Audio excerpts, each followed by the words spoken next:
In this video, we will learn how to use SUMIF function. So, talking about SUMIF function, let's say we have this table in which we have lots of companies' name, and then we have the corresponding prices. So, let's say Zara in the second row has the price 500 USD, and we have lots of different brands, and we have their corresponding prices. So now what we need to do is we need to segregate uh, different companies and the total expenditure we did in purchasing them, in purchasing items of these companies. So let's say we are starting with Zara. So there are two approaches which we can follow for calculating the total sum of the expenditure we made. So just press equals to key and then select all the cells which are uh, just adjacent to Zara. So let's say we have Zara 500, then 1000, then separated by a comma. You have to select three another Zaras. Then we have this, then separated by a comma. Then again selecting this one. Then we have these two. Then we have again two. Then two.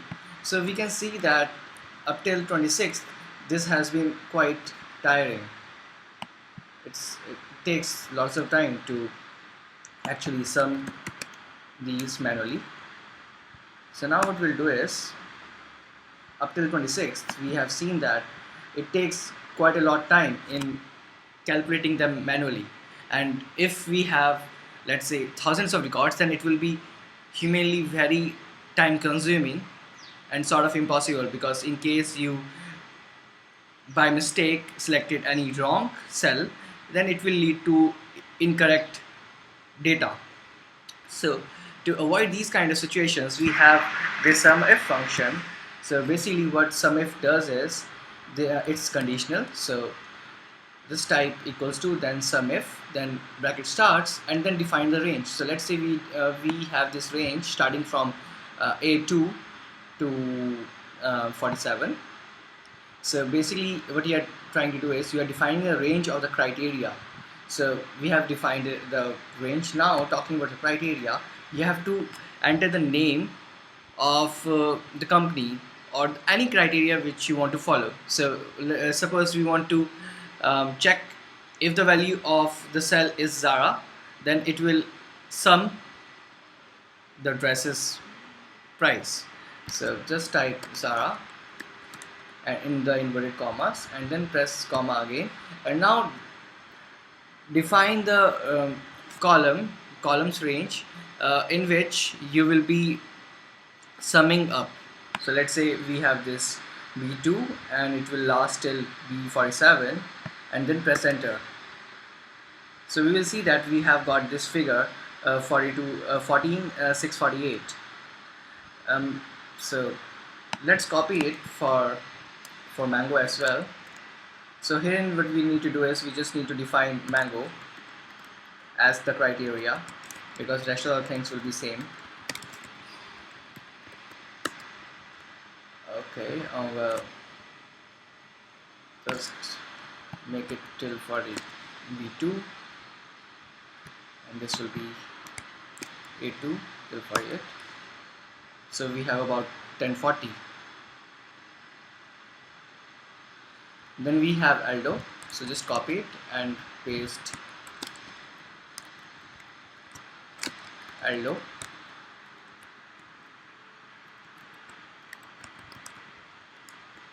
And then press enter. Then talking about croutons.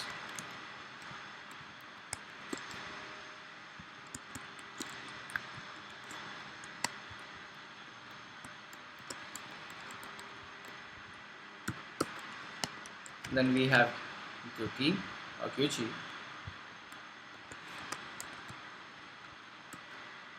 Okay, so we have now summed up and segregated the total expenditure which was done on these brands or these companies.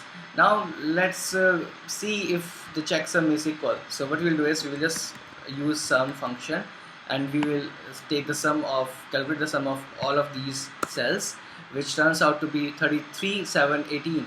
Now let's sum up these these 5 cells, and ideally the figures should be identical, and we can see that 33, 7, 18 is common between these two, which means that what we calculated is correct.